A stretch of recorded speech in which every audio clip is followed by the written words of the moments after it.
La respuesta es sí, se puede. La respuesta es no, no es fácil viajar como mochilero en Cuba. Y por eso en este video quiero explicarte qué tan difícil es y qué tan posible es viajar como mochilero en Cuba. Son tres cosas principales que voy a hablar en este video. Es el transporte, el alojamiento y la comida, ¿ok? Vamos a ir por el primero, que es el transporte. En Cuba, la mejor forma de tú viajar, digamos, en temas de comodidad y de seguridad, ¿ya? Seguridad en el sentido de que salga a la hora y llegue a la hora y todo ese tema. De seguridad de que te asalten y te roben, eso en Cuba no existe. En Cuba nunca te van a asaltar, nunca te van a robar, ¿ya? Tendrías que ser muy mala suerte, pero realmente muy mala suerte, o muy piña, como diríamos en el Perú, que te vayan a asaltar y te vaya a pasar algo. Eso prácticamente no ocurre, ¿ya? Cuba es uno de los países, si es que no es el país más seguro para viajar en toda Latinoamérica y probablemente uno de los países más seguros del mundo, ¿ya? Para viajar como mochilero, sin duda alguna. Eso no es en duda, y eso es, para mi punto de vista, el máximo plus de ese país, ¿ya? Más allá de las otras maravillas que uno puede encontrar, pero es principalmente la seguridad.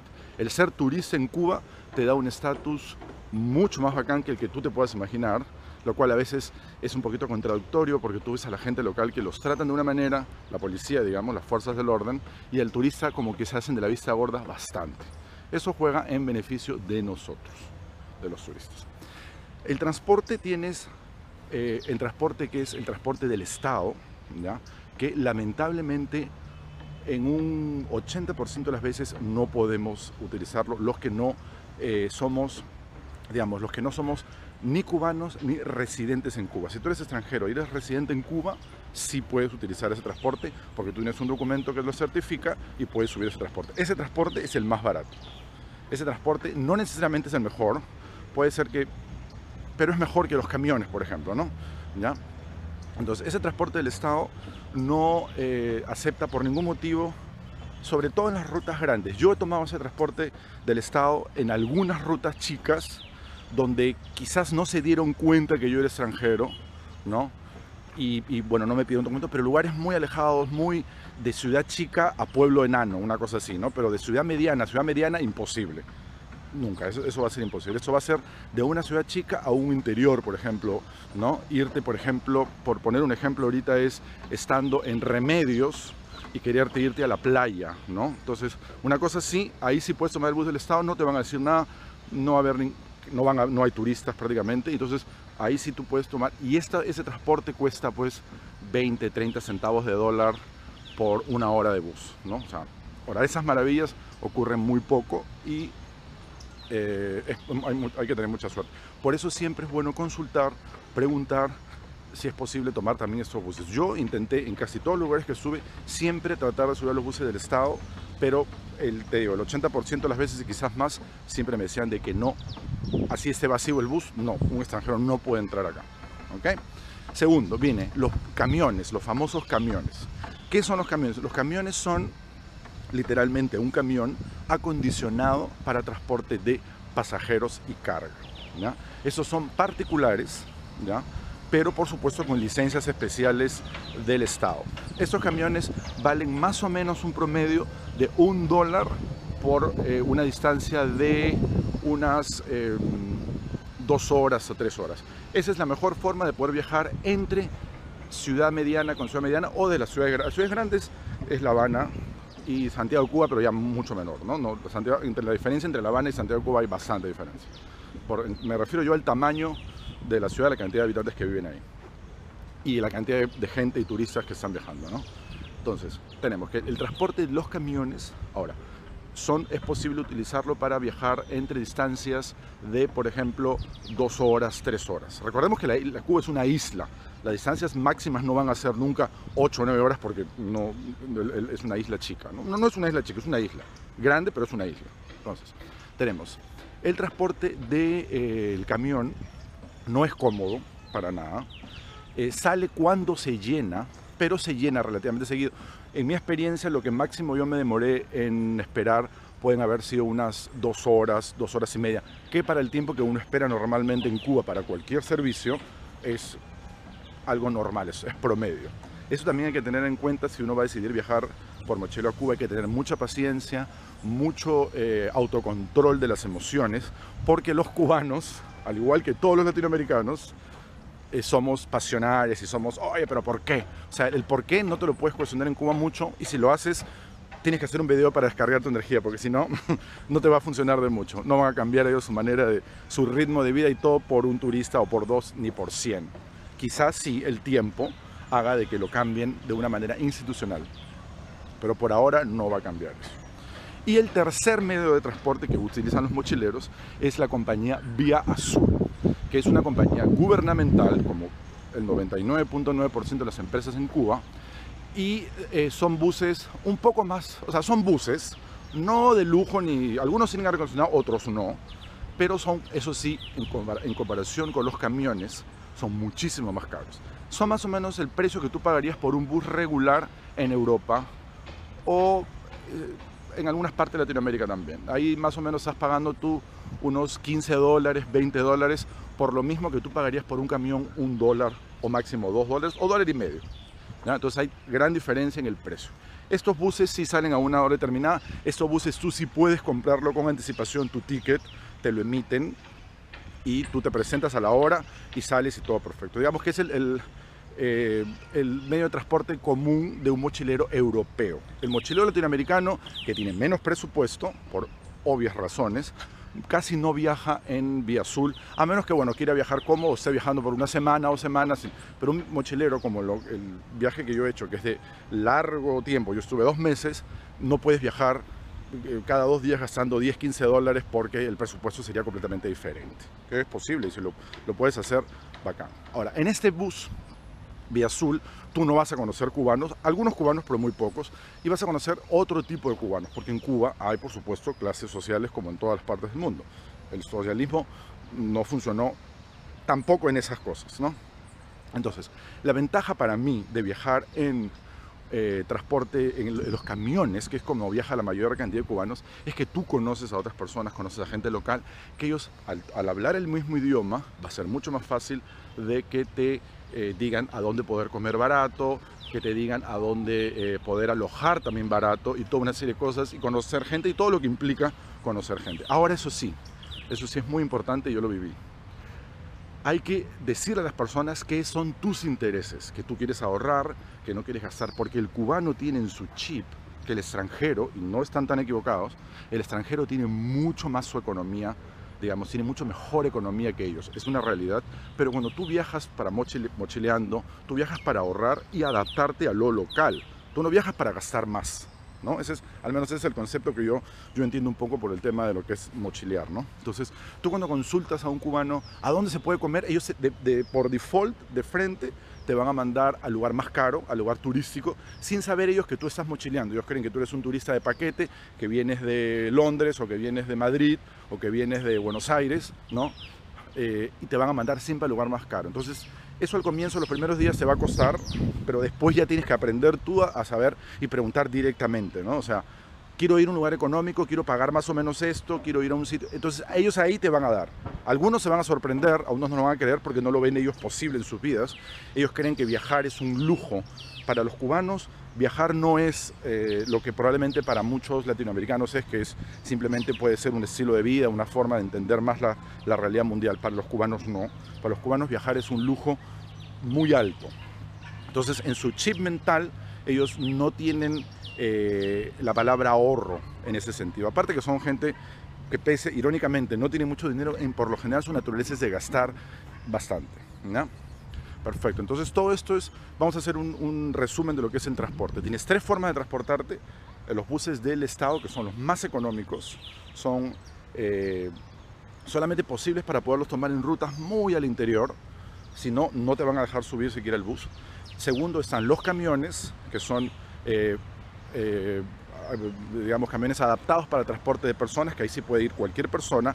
Si en algún camión te dicen no, los extranjeros no pueden, es mentira. te están tratando de cobrar un poco más, que eso ocurre lamentablemente en todas las realidades de Latinoamérica y en Asia muchísimo y en África ni qué decir. Pero bueno, siempre hay que exigir y hacerlo esto en voz alta para que el resto de gente sepa de que no, tú no porque eres extranjero tienes que pagar más. Eso es una constante, no solamente en transporte, sino en todos los servicios que te dan en Cuba. Y el tercero es Vía Azul, que es el transporte más caro, comparando estos tres, pero que siempre va a ser casi, digamos, al igual que si tú viajaras por Europa o no por Latinoamérica, por Latinoamérica Vía Azul es más caro que viajar por bus. Bueno, entonces ahora vamos a hablar de lo que es la alimentación. La comida en Cuba es muy particular, ¿ya? Las condiciones de higiene, de cómo la gente manipula la comida, prepara la comida, son terribles, terroríficas, ¿ya? Todo este estandarte, este pilar de Cuba que se llama salud, en este tema de lo que es el manejo de alimentos, se va pero así en picada, ¿no? O sea, te podrán curar un cáncer, pero no saben manejar un huevo frito, ni manejar el aceite, ni recalentarlo 30.000 veces. Poniéndote uno de los ejemplos más simples, porque en realidad tú ves literalmente moscas en muchos de los locales que venden comida, ¿no? Ahora, esto no lo quiero decir de una forma como que denigrar la cultura cubana contemporánea, no, sino que está mucho más ligado no al tema cultural de ellos, sino al tema de su economía y el poco presupuesto que manejan. Por ejemplo, para ponerte un ejemplo, servilletas no existen, ¿ya? En Cuba, yo estoy hablando de lugares donde vamos los mochileros, ¿ah? No el Hotel Nacional ni el 5 estrellas en Varadero, no, eso es exactamente igual y mejor que muchos lugares de Latinoamérica probablemente, pero de eso yo no te estoy hablando. Yo estoy hablando acá principalmente de la comida en la calle, los restaurantes económicos, todo ese tema que uno sabe de qué me estoy hablando. Ahí las servilletas no existen. Entonces, por ejemplo, la pizza es la comida que tú más vas a comer en Cuba. Misteriosamente, yo creo que es por la facilidad de prepararlo, de tener un horno y qué sé yo, es el alimento que tú, quieras o no quieras, vas a tener que comerlo, porque muchas veces no hay otra cosa más que pizza, hablando del presupuesto, digamos, ¿no? Y en algunas situaciones, por ejemplo, 7 de la tarde, 8 de la tarde, en lugares medianos para abajo, o sea, chicos, medianos, capitales de provincia y algunos pueblos, no hay otra cosa más que comer porque los restaurantes ya están cerrados, porque se les acabó la dosis del día, digamos, la cantidad de ingredientes que tenían para el día se acabaron. Entonces lo único que queda es gente que vende pizzas en las calles. Eso es una realidad. Esas pizzas más o menos oscilan el precio entre 30 centavos de dólar y 70 centavos de dólar, más o menos así, ¿no? Al tipo de cambio con moneda nacional. Ahí yo les recomiendo que cambien moneda nacional y no gasten Cook. Uno tiene que tener moneda nacional y Cook siempre, constantemente, porque eso te beneficia por el tipo de cambio. Pero eso probablemente sea motivo, o se me está ocurriendo ahorita, motivo de hacer otro video para poder explicar ese tema. Entonces, comer en Cuba es un poquito complicado. Lo que nosotros hacíamos era comprar ingredientes en mercados, ¿ya? Y cocinar en las casas. Algunas casas te prestan la cocina, otras casas no te prestan la cocina. Lo que nosotros hicimos fue comprar una olla arrocera que nos costó $15. Y con esa olla arrocera, porque electricidad y conexión hay en todas partes, entonces en las casas particulares cocinábamos y preparábamos. Sobre todo, principalmente empezó este tema porque mi compañero, al ser francés, no está acostumbrado a comer, digamos, comidas en la calle que son preparadas con estas condiciones de salubridad menores, ¿no? Yo soy latinoamericano, yo he viajado por los 5 continentes y a mí no me pasa nada, pero ese pata sí, ¿no? Entonces, por eso que él compró esta cocina y se utilizó y en realidad en un momento nos sirvió muchísimo, porque a veces no hay comida en muchos de los lugares que viajábamos porque o estaban cerrados o 1000 motivos. Entonces era mejor contar con esta comida, esos ingredientes preparados y cocinarlos nosotros mismos y poder salvar, digamos, el día, ¿no? De la comida, sobre todo en las tardes, en la noche. Durante la mañana y la tarde todo es operativo y está todo abierto, pero a eso de las 5 o 6 de la tarde ya el cubano no. Ellos dicen que no les alcanzan los ingredientes, otros dicen que no quieren trabajar mucho, pero eso, bueno, eso ya tú pasarás las dos cosas, probablemente, sí, que ya no quiero opinar ni juzgar al respecto. Comer en la calle te implica que vas a comer principalmente pizzas y segundo, sándwiches, los sándwiches más extraños del mundo. Porque uno, por ejemplo, come sándwiches de pasta, que sándwiches con tallarines adentro. Otro comes sándwiches con croquetas, ¿no? Que son estas frituras que van adentro del sándwich. Por ejemplo, un plato de comida puede ser, en lugar de un estofado de pollo, es un estofado de jamonada, ¿no? Te das cuenta que la economía en Cuba no es la misma. En algunos casos, en otros casos, por ejemplo, tengo que decirlo, yo he comido en restaurantes del Estado, me acuerdo, creo que fue Cienfuegos, langosta a $1.50, por ejemplo, sentado en un restaurante, ¿no? Sin servilleta, porque creo que no había servilleta, pero era langosta y me costó $1.50. Cuba es el país, probablemente uno de los países que más te va a sorprender en ese tipo de cosas, en esos contrastes tan extraños, ¿no? Porque es un tema de que la economía está manejada, es tan diferente la economía como son en nuestros países, que estas sorpresas, que a veces son buenas y a veces son malas, las vas a ir encontrando por todo el tiempo, ¿no? Los restaurantes tienen en muchas ocasiones, en muchas veces, dos cartas de precios. Una puesta en la moneda, el peso local, y la otra puesta en el CUC. Cuando te muestren el de CUC, tú tienes que, ahí cuenta, muy rápido te vas a dar cuenta si los precios son mucho más caros, porque en realidad lo que paga un extranjero en Cuba y lo que paga un local es enorme. Los servicios también, en el sentido de que un restaurante para turistas es mucho mejor en la variedad, en la calidad y en el precio, ¿ya? Eso es de la base. Pero algunos restaurantes, y hay que tener mucho ojo, no, te venden exactamente lo mismo, pero tú pagas precio de extranjero en lugar de pagar un precio de local. Por eso siempre cuando pidas una carta, ¿ya? Que yo recomiendo siempre pedir la carta, porque la gente en Cuba, lamentablemente, yo no sé por qué motivo es, no sé si es porque ganan $15 mensuales, no sé si es porque están aburridos o están, no sé por qué, ya no quiero llegar a especular tanto, pero no son muy amables. La gente no tienen esa atención encantadora del latinoamericano que le encanta, eres este, no. Ahí con el turista hay una particularidad muy especial. Yo me refiero a la gente que trabaja en turismo, la gente no en turismo, perdón, la gente que no trabaja en turismo, ojo, disculpa, ahí me equivoqué, la gente que no trabaja en turismo, pero llega un turista, ¿ya? Ellos creen que tú eres una mina de oro y te quieren explotar. Eso pasa en todas partes del mundo, pasa en Asia, pasa en África, pasa en Latinoamérica muchísimo, pero en Cuba es un poco más que el resto dentro de mi punto de vista. Puedo estar equivocado, yo te lo digo como advertencia, no para que es así, ni quiero que los comentarios abajo en el video sean, oye, pero así no somos los cubanos. Probablemente no lo son, pero hay algunos que sí lo son. Entonces es bueno decirlo para que una persona vaya y esté preparada y poder, digamos, vivir una situación así que no te moleste, ¿no? O sea, ya guerra avisada no mata gente. Bueno, y ahora viene el tercer punto, que es el alojamiento, ¿ok? En Cuba tú puedes alojar principalmente de dos maneras. Y hay una tercera que también es un poco más complicada, pero bueno, la voy a mencionar igual. La primera es las famosas casas particulares. ¿Qué son las casas particulares? Las casas particulares no es otra cosa más que la oportunidad que le da el Estado cubano a una persona para poder ganarse, digamos, un dinero extra, que en la práctica se convierte en su mayor fuente de ingresos. Te explico.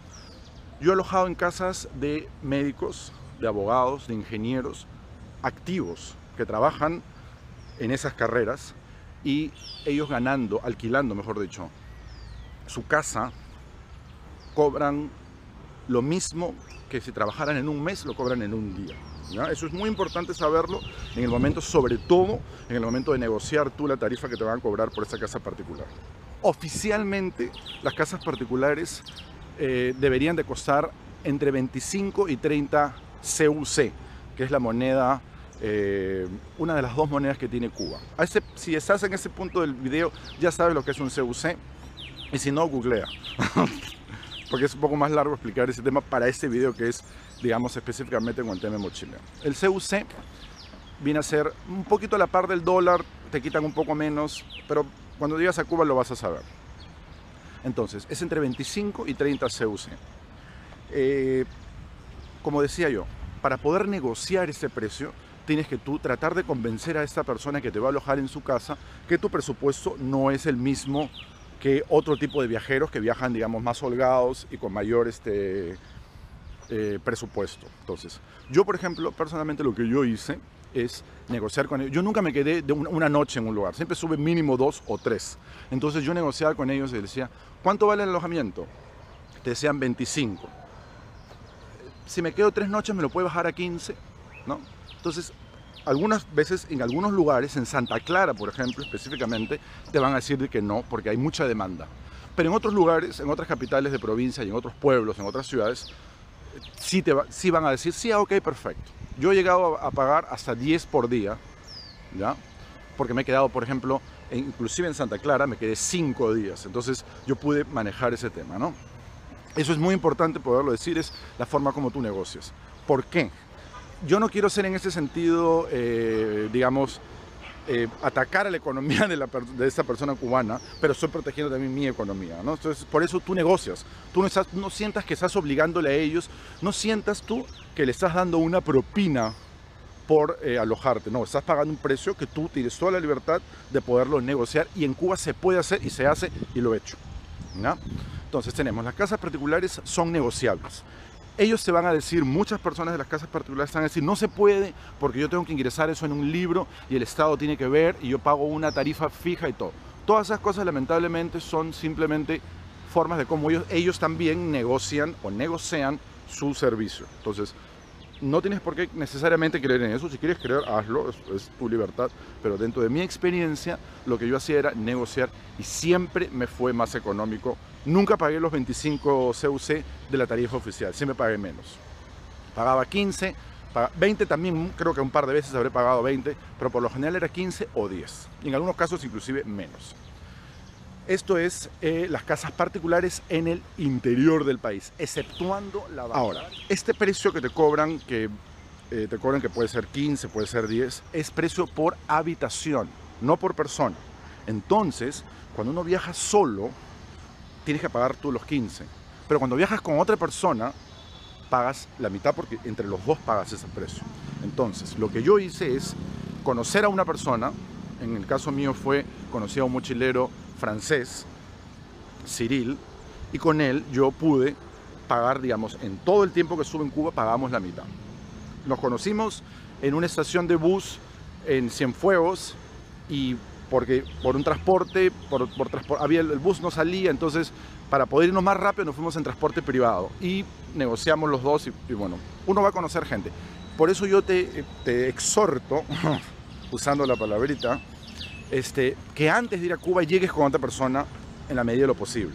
Si no, te contactes por internet para conocer a otra persona con los mismos intereses o con los mismos gustos y poder viajar. Ahora, yo por ejemplo personalmente no viajaba con este chico Cyril, a veces sí, pero por lo general alojábamos en el mismo sitio. Él en la mañana se iba a hacer sus cosas, yo me iba a hacer mis cosas y nos encontramos, cada uno manejaba su llave o veíamos cómo manejábamos con la llave, a veces no te dan 2 llaves, y lo hacíamos independientemente. O sea, no teníamos que salir a hacer las mismas cosas, no. Es posible, la gente, como hay tanta honradez en Cuba, tanta confianza entre los mismos cubanos, confían mucho en la seguridad, en el tema de seguridad, ojo, es posible hacer eso, ¿no? Tú puedes, uno sale con la llave y no vuelve. Yo, por ejemplo, la típica mía era salir a las 9 de la mañana y no regresar hasta que se vaya el sol, 5 de la tarde. Entonces, ese chico Cyril iba, salía, entraba con la llave y yo después a las 5 llegaba, él ya estaba ahí, o si no estaba, la misma gente de la casa me abría la puerta de la habitación y no había ningún problema, ¿no? Nunca roban nada, en ese sentido Cuba es lo mejor. Perfecto. Entonces, esa es las casas particulares. Y la otra opción, que es la opción más común de todas partes del mundo, es el hostal, el hotel y todo. Pero esos hoteles son tan caros como un hotel en Europa, son tan caros como un hotel en cualquier otra parte del mundo, así que para el tema mochileros simplemente descartado del todo. Ahora, hay una tercera opción que son casas particulares, pero para cubanos, ¿ya? Esas son mucho más económicas. Ahí puedes alojar tú siempre y cuando al menos uno de los dos sea cubano, y en algunas situaciones tienen que ser los dos cubanos. Mientras más afuera estás tú de la ciudad, de La Habana, de Santa Clara, de Santiago de Cuba, de Cienfuegos, es más probable que una de estas casas te aloje y sea de la vista gorda, o sea, como que no mire el asunto, y te aloje y tú pagues, pero muy difícil que tú puedas pagar el mismo precio que un cubano. Siempre vas a pagar un poco más, pero puede ser económico. Por ejemplo, yo he alojado por 5 CUC en estos sitios, ¿no? Dividiendo entre dos, cada uno pagaba $2.50. Son alojamientos mucho más simples, no tienen aire acondicionado, algunos de ellos no tienen baño privado, otros sí, pero bueno, hay que ir viendo. Nunca te cierres, digas, porque estos están divididos por unos logos, que son parecido a una forma de ancla. ¿Ya? Entonces, las casas de particulares para extranjeros el color es azul. Y las casas particulares de nacionales, como le llaman, son de color rojo. Si tú ves un color rojo y no estás en una ciudad grande, tócales, pregúntales porque es probable que te puedan alojar también y a un poquito más barato que digamos por los extranjeros, pero a veces son las únicas posibilidades porque los otros están llenos, entonces ¿no? La única posibilidad sería eso.